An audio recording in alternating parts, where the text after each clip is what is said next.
Right guys, तो हम इस वीडियो में देखेंगे एफिशिएंट सॉल्यूशन। हमने पिछले वाले सॉल्यूशन जो किया था उसकी टाइम कॉम्प्लेक्सिटी के बारे में हमने एनालिसिस नहीं किया था, तो इसमें उसकी टाइम कॉम्प्लेक्सिटी के बारे में थोड़ा एनालिसिस कर लेते हैं। ठीक है, तभी हमें इसको पता चल पाएगा ये कि ये बेस्ट सॉल्यूशन कैसे होगा हमारा। ठीक है, तो चलो देखते हैं। तो ये कोड था, ठीक, जो हमने किया था। तो इसका टाइम कॉम्प्लेक्सिटी देख लेते हैं। ठीक, तो हमें पता है कि शॉर्ट, हमने इसमें शॉर्ट किया हुआ है। कहाँ गया ये? ये देखो, हमने यहाँ पे शॉर्टिंग यूज़ कर रखी है। ये देख रहे हो, शॉर्टिंग यूज़ कर रखी है। और शॉर्टिंग का हमें पता है ये टाइम कॉम्प्लेक्सिटी क्या होता है। तो शॉर्टिंग का जो टाइम कॉम्प्लेक्सिटी होता है वो big O of n log n होता है। ठीक है, फिर यहाँ पे क्या किया, एक लूप यूज़ किया हुआ है। तो इस लूप की जो टाइम कॉम्प्लेक्सिटी होगी वो क्या होगी, ऑर्डर ऑफ एन। ठीक, बाकी हमारा हो गया एक तरीके से। तो ये दो हमारी टाइम कॉम्प्लेक्सिटी चल रही है यहाँ पे। तो अगर हम टोटल टाइम कॉम्प्लेक्सिटी की बात करें तो वो क्या होगा, order of n log n plus order of n. ठीक, तो अगर हम दोनों को ऐड कर दें तो क्या हो जाएगा, ऐड कर दें तो जो हमें पता है कि जो सबसे ज़्यादा टाइम कॉम्प्लेक्सिटी वाला होता है वही होता है। तो इसलिए हमारा जो ओवरऑल टाइम कॉम्प्लेक्सिटी होगा वो होगा big O of n log n, है ना। तो ये आ जाएगा हमारा टोटल टाइम कॉम्प्लेक्सिटी, जो हमारा पिछला अप्रोच था। तो इस वाले अप्रोच में हम क्या बात करने वाले हैं, इस वाले अप्रोच में हम इसी इसी को और ऑप्टिमाइज करेंगे। ठीक है, क्योंकि ये इंटरव्यू का पुराना ट्रेडिशन है कि उसको एफिशिएंट सॉल्यूशन चाहिए होते हैं, एफिशिएंट सॉल्यूशन। और एफिशिएंट सॉल्यूशन हमें पता है क्या होता है कि लेस टाइम और लेस स्पेस। ठीक है, अगर किसी तरह हम टाइम को डिक्रीज कर पाएँ और स्पेस को कम कर पाएँ तो वो हमारा एफिशिएंट सॉल्यूशन कहलाता है ना। तो इस वाले में हम क्या करने वाले हैं, एफिशिएंट सॉल्यूशन के बारे में बात करने वाले हैं। ठीक है, मैं इसी को किस में सॉल्व करूँगा, इसी सॉल्यूशन, इसको मैं टाइम कॉम्प्लेक्सिटी किस वाले टाइम कॉम्प्लेक्सिटी में सॉल्व करूँगा, बिग ओ ऑफ एन में। ठीक, और स्पेस कॉम्प्लेक्सिटी क्या होगी हमारी, बिग ओ ऑफ वन, मतलब कांस्टेंट स्पेस और ऑर्डर ऑफ एन में। एक बार इसको रफ कर लेते हैं, बात करते हैं। ऑलराइट गाइस, तो हमने यहाँ पे अपना एल्गोरिथम लिख लिया है। ठीक है, कि हम क्या करने वाले हैं इस वाले एफिशिएंट अप्रोच में। तो हम देखो यहाँ पे क्या करने वाले हैं। पहले क्या करेंगे, हम ट्रेवर्स करके फाइंड कर लेंगे मैक्सिमम एलिमेंट एरे में। ठीक है, तो पहले उसका देख लेते हैं। यहाँ सीडो कोड लिखते जाऊँगा मैं। ठीक है, सीडो कोड, सीडो कोड लिखूँगा मैं यहाँ पे। ठीक, तो सबसे पहले क्या करेंगे, फाइंड कर लेंगे maximum element. Maximum element find करने के लिए क्या कर लेंगे हम, फॉर लूप चला देंगे, है ना। एक बना देंगे इंट मैक्सिमम नाम से, इंट मैक्सिमम नाम से एक वेरिएबल बना के उसमें डिफाइन कर लेंगे इंट मिन। ठीक, मतलब नेगेटिव इन्फिनिटी वैल्यू। ठीक, इन्फिनेटिव नेगेटिव वैल्यू उसके अंदर असाइन कर दिया मैक्सिमम में। अब यहाँ पे एक फॉर लूप चला देंगे, for int i equals to 0, i is less than n, comma i plus plus, ठीक है, सेमी कॉलन, सॉरी। तो इसके बाद क्या कर लेंगे, यहाँ पे फाइंड कर लेंगे maximum, maximum equals to max of ARR of i और मैक्सिमम का।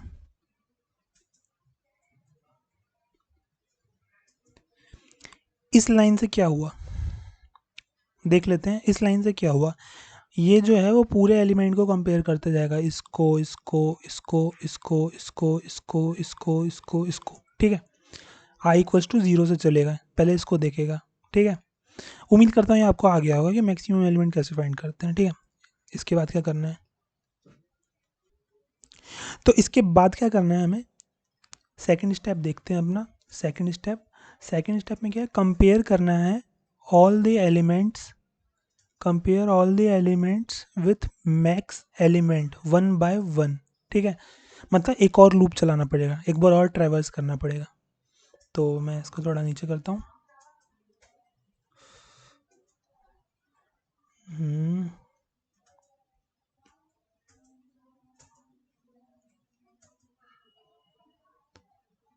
ज़्यादा हो गया, थोड़ा सा ऊपर। तो एक बार और ट्रैवर्स करना पड़ेगा जैसे मैंने कहा। तो इसमें इस बार क्या करेंगे हम, कंपेयर करेंगे ऑल द एलिमेंट्स को मैक्स एलिमेंट से। तो एक बार और ट्रैवर्स करने के लिए लूप चला देंगे, for int i equals to 0, i is less than n, comma i plus plus. ठीक, इसके बाद क्या करेंगे, क्या करेंगे, चेक करेंगे मैक्स एलिमेंट के साथ, मतलब मैक्सिमम एलिमेंट के साथ। ठीक, वन बाय वन। इतने कोड लिखने से हमें ये हो गया कि इस एरे के अंदर जो मैक्सिमम एलिमेंट है, जैसे मैं बताऊं, इसमें मैक्सिमम एलिमेंट कौन सा है, 9 है, तो हमें 9 मिल जाएगा। ठीक है, 9 हमें मिल जाएगा मैक्सिमम में। इतने से ये हो जाएगा, मैक्सिमम वाले वेरिएबल में 9 आ जाएगा। ठीक है, अब इसमें क्या करेंगे हम, कंपेयर करेंगे इफ लगा के, है ना। इफ एरे ऑफ आई जो है वो नॉट इक्वल है किसके, मैक्सिमम के। अगर ऐसा है तो वो मे भी हो सकता है क्या, हमारा सेकंड लार्जेस्ट एलिमेंट। ठीक, तो इसको चेक करने के बाद फिर क्या करेंगे, अगर है तो क्या करेंगे, हम एक सेकंड लार्जेस्ट नाम का वेरिएबल बना देंगे यहीं पे, इंट सेकंड लार्जेस्ट, उसमें 0 असाइन कर लेंगे। ठीक, यहाँ पे लिख देंगे second largest equals to max of क्या, ARR ऑफ आई और सेकंड लार्जेस्ट में, इन दोनों में मैक्सिमम जो है वो आ जाएगा, ये कर लेंगे।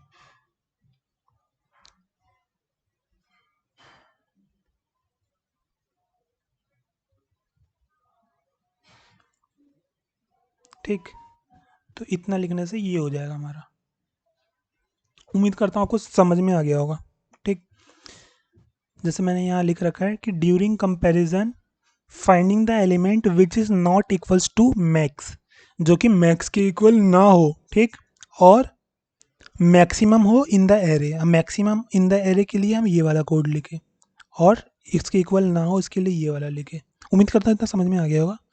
अब चलते हैं अपने VS कोड की तरफ और इसको कोड करते हैं। ठीक है, ऑलराइट गाइस, तो हम अपने VS कोड की तरफ आ चुके हैं और यहाँ पे अब कोड करते हैं। सबसे पहले हम क्या करेंगे, हेडर फाइल लिख लेंगे।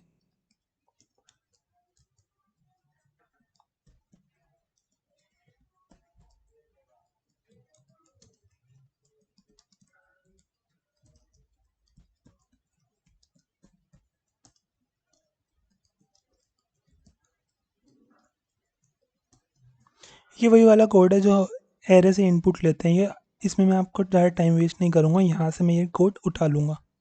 ठीक, जो हमने पिछले बार किया था, जो एफिशिएंट सॉल्यूशन नहीं था इसका। ठीक है, मैंने उसी को उठा लिया। अब इस वाले फंक्शन को दोबारा बनाएंगे, वॉइड टाइप का रखेंगे इस बार।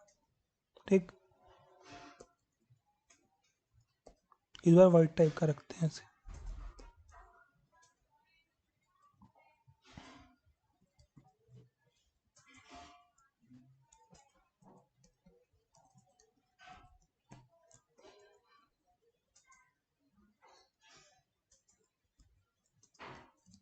इंट ARR, इंट एरे का साइज। ठीक, अब सबसे पहले हम देखते हैं हमने क्या किया था, हमारा जो एल्गोरिथम था।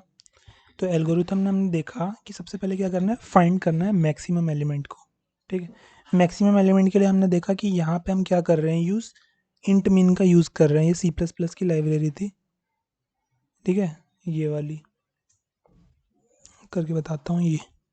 ये इसको यूज़ करने के लिए हमें क्या करना पड़ेगा, यहाँ पे ये सी लिमिट का यूज़ करना पड़ता है, ठीक है, सी प्लस प्लस में। तो उसको करके देखते हैं। तो हेडर फाइल लगाना पड़ेगा सी लिमिट हैश सी लिमिट, ठीक है। अब करते हैं, एस भी आएगा इसमें, सॉरी। तो पहले कर लेंगे फाइंड दी मैक्स एलिमेंट। सबसे पहले मैक्स एलिमेंट फाइंड कर लेंगे। तो इंट मैक्सिमम नाम का वेरिएबल बना लेंगे, जिसमें कि क्या इनिशियलाइज कर लेंगे, इंट मिन, जो कि नेगेटिवली इनफाइनाइट वैल्यू होती है, ठीक है।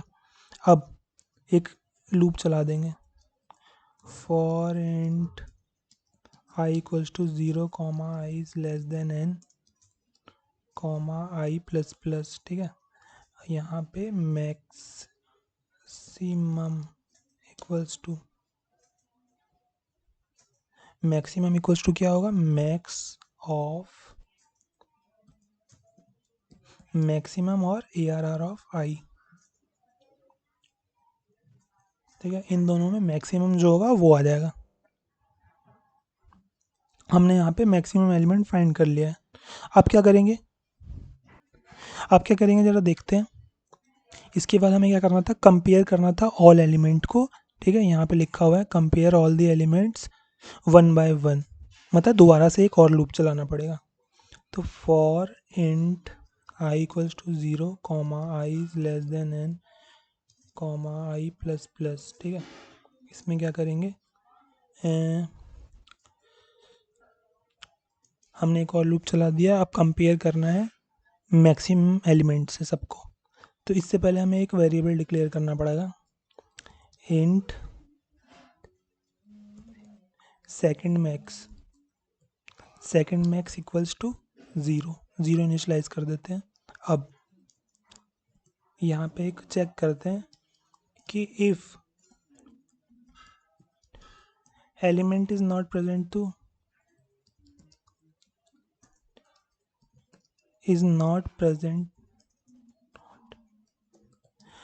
Element is not equal to max element, मतलब मैक्सिमम एलिमेंट, तब क्या करेंगे, तो if ARR of i is not equals to किसके, मैक्सिमम के। उस केस में क्या होगा,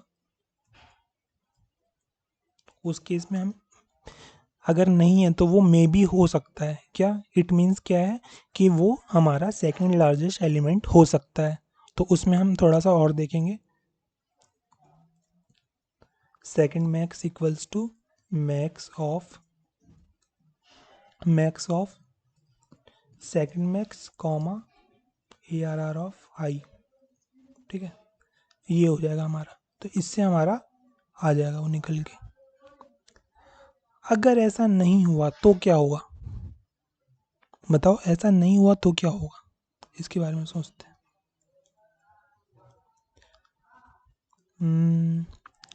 ऐसा नहीं हुआ तो क्या होगा, तो ऐसा, तो अब हम क्या करेंगे, ये चेक कैसे करेंगे कि मतलब वो है कि नहीं।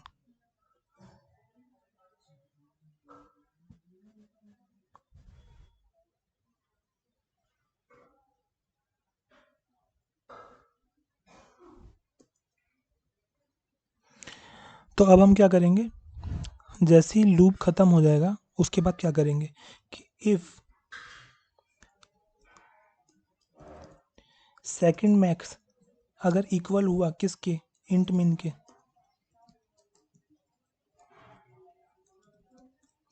ठीक है।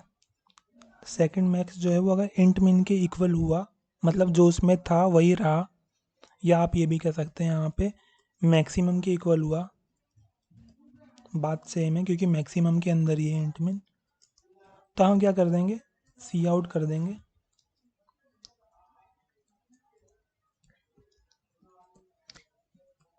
Second largest is not exist. ठीक है, इस केस में क्या करेंगे, सेकंड लार्जेस्ट एग्जिस्ट नहीं करेगा।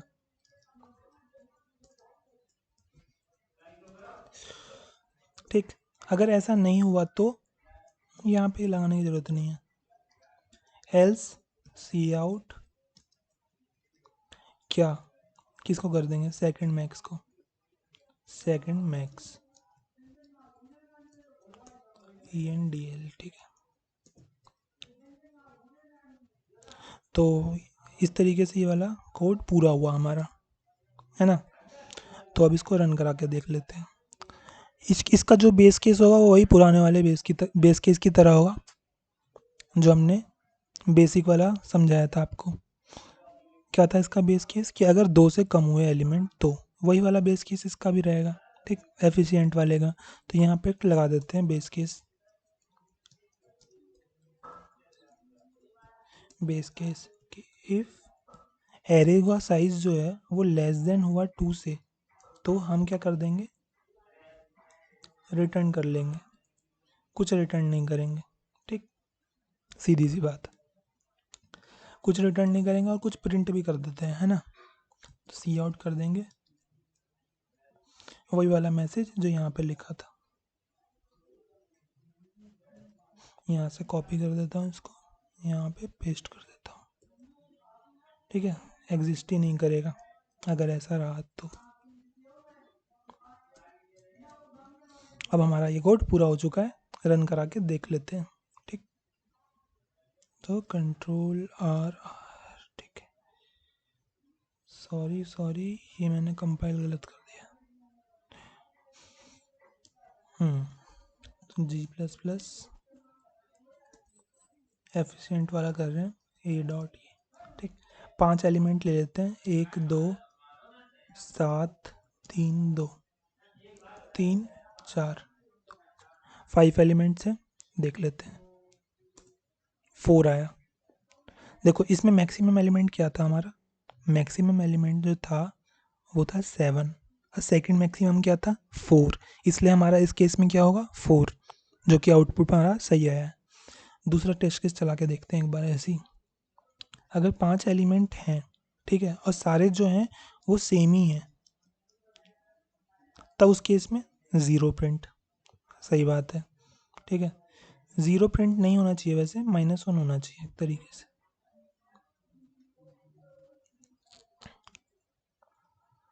सही है, चलो अगर फिर से एक बार रन करा के देख लेते हैं। अगर एरे का जो साइज है वही अगर 2 से कम हो, तब उस केस में क्या होगा, second largest is not exist. सही है हमारा कोड। ठीक है, तो मैं इन सबको कमेंट आउट कर देता हूँ उसी के नीचे जहाँ मैंने कोड लिखा है।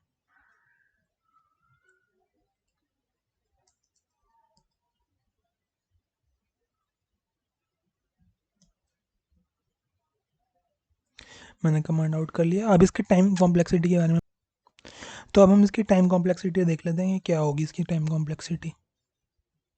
यहाँ आपको सही से दिख नहीं रहा होगा जहाँ तक मुझे पता है।